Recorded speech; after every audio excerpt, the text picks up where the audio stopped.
Tonight at 6, a big loss in a well-known Iditarod family, how the death of the CV is impacting racers. Body camera video shows the moments before and during a February officer-involved shooting where the officers have been cleared. And education funding uncertainty. We hear from families in Anchorage. Happy Mother's Day to our mom. Sinowefa Konoti. Leota, I miss you. I love you. And thank you for not giving up on me. Oh, that's sweet. And we're looking to Mother's Day. Expect kind messages from Mom this next half hour. You're watching Alaska's news source.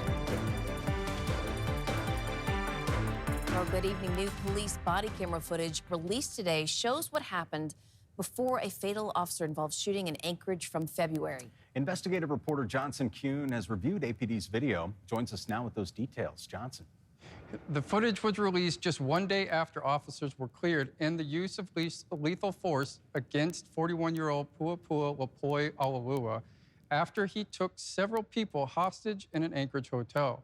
We want to warn you, this footage may be difficult for some viewers. Don't come in. That's the sound of Alalua telling police not to enter the room at the Hampton Inn on Credit Union Drive. He slams the door on officers, but not before they see him take a woman and her 4 children hostage at gunpoint. Moments later, we see officers respond to Alalua firing his gun inside the room. Round came through the door. Nearly 4 hours later, police break into the room after he barricades himself inside with the hostages.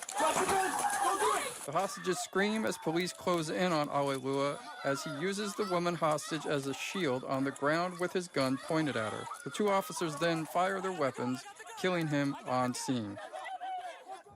Now, APD confirmed that per policy, the officers involved were placed on a 4-day administrative leave following the shooting and remain employed by the department. Johnson Kuhn, Alaska's news source. Well, a man known for helping start the first race and always promoting the Iditarod has passed away. Georgina Fernandez spoke to someone who's known him for a number of years. Rebecca, definitely a sad day for Iditarod fans as the race Facebook shared today that Dan Seavey, who competed in the inaugural race in 1973, has died. Seavey was known for his critical role in running and organizing the first race, where he placed 3rd. As a self-proclaimed hardcore Iditarod junkie, Seavey became interested in the historical trail when teaching Alaska history in the 1960s. Over the decades, the Seavey name is now iconic in the sport. As a son, Mitch Seavey holds 3 Iditarod wins, and his grandson, Dallas Seavey, the only 6-time champion. Race director Mark Norman, who worked closely with Seavey, describes him tonight as a true gentleman of the trail.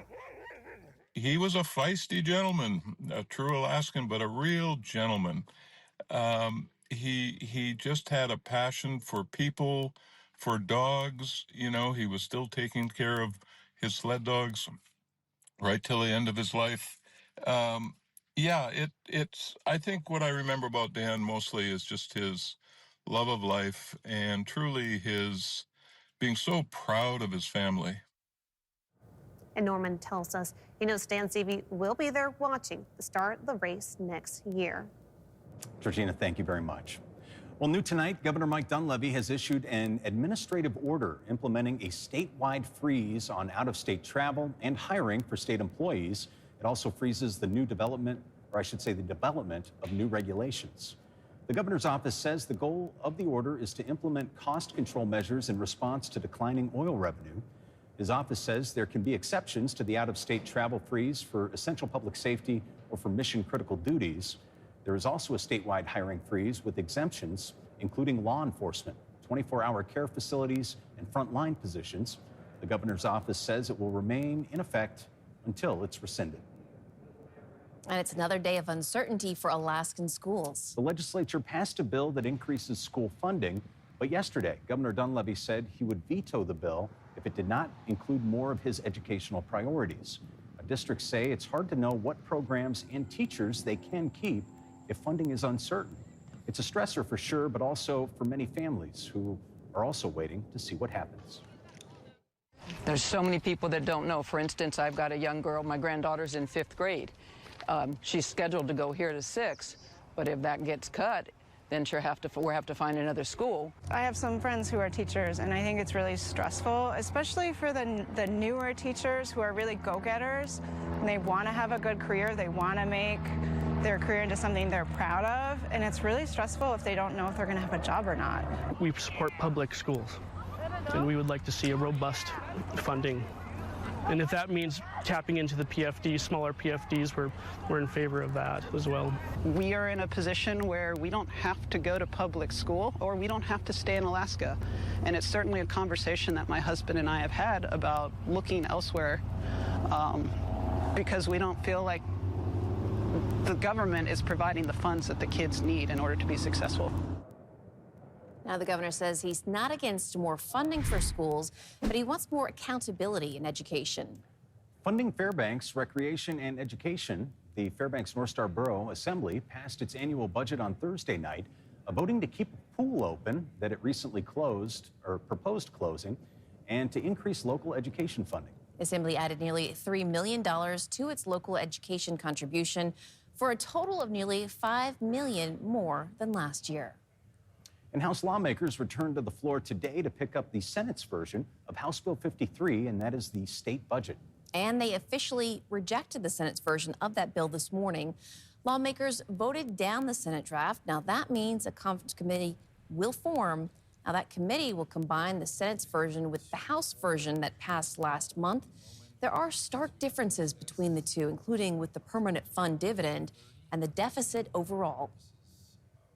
Altogether, the Senate's version of House Bill 53 is vastly different from our own version. I believe we need to have further discussion to close the wide gap between our two bodies. For this reason, I encourage a no vote on concurrence. So if the purpose of conference committee is to put more money into the budget that we know we're already underwater in, so we can come back here next January with a massive deficit and then draw from our savings accounts, knowing that we created a savings account draw by pretending that we have money that we don't have, we probably should avoid that scenario by just concurring with the other body's budget. Now, once there's an agreement, the bill will go to Governor Dunleavy, who can veto individual line items. We only have about a week and a half left in the regular session. May 21st marks the last day. You can read more about that legislation on our website. And it has been a beautiful day outside. We gave Melissa the best assignment. Oh, my. Oh, well. So good she there left she for a is minute. on the roof. Melissa, what's going on?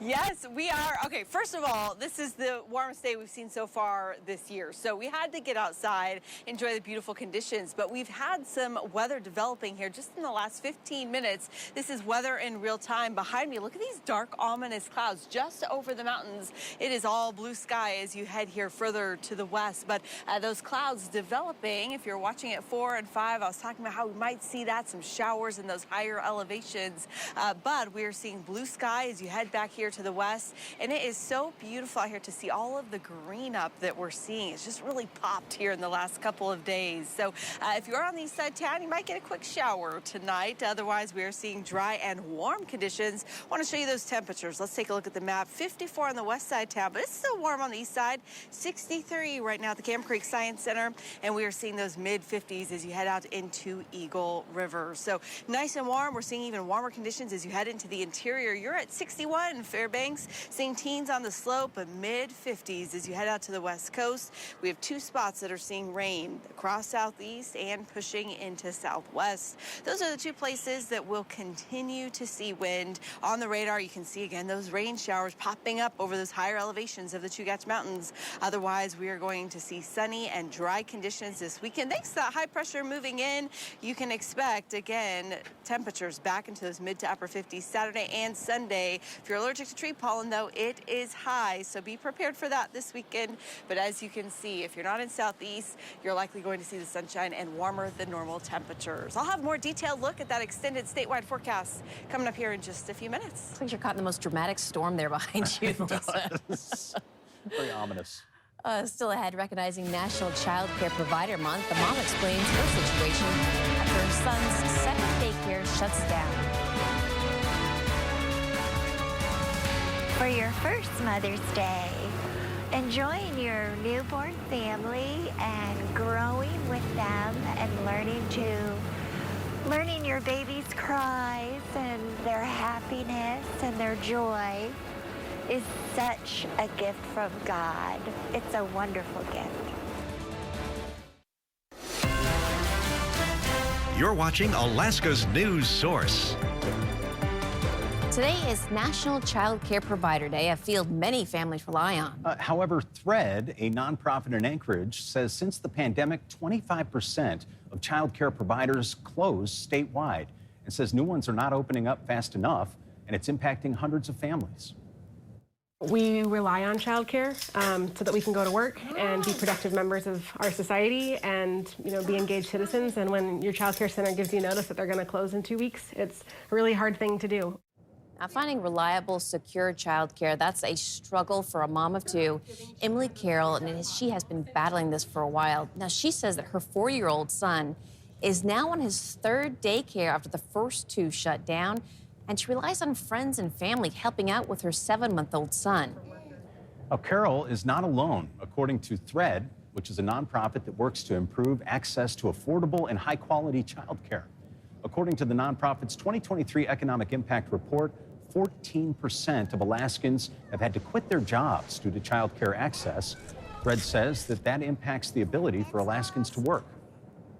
We're really concerned the lack of supply of childcare is putting more stress on families and businesses than ever before. So when we have such a lack of the needed supply of high quality childcare, we know that families aren't able to work as much as they would like to, businesses aren't able to recruit and retain the workforce that they need, and ultimately our economy suffers.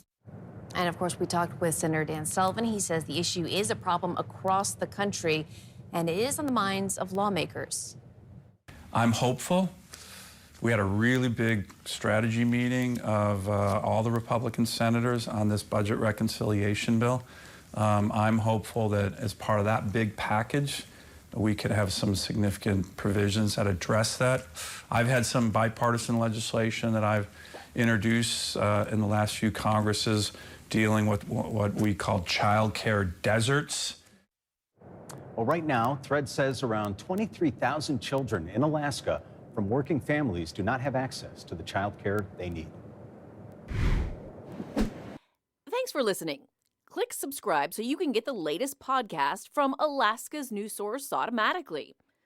And stay up to date with breaking news and in-depth reporting available for free 24/7 with the Alaska's news source app.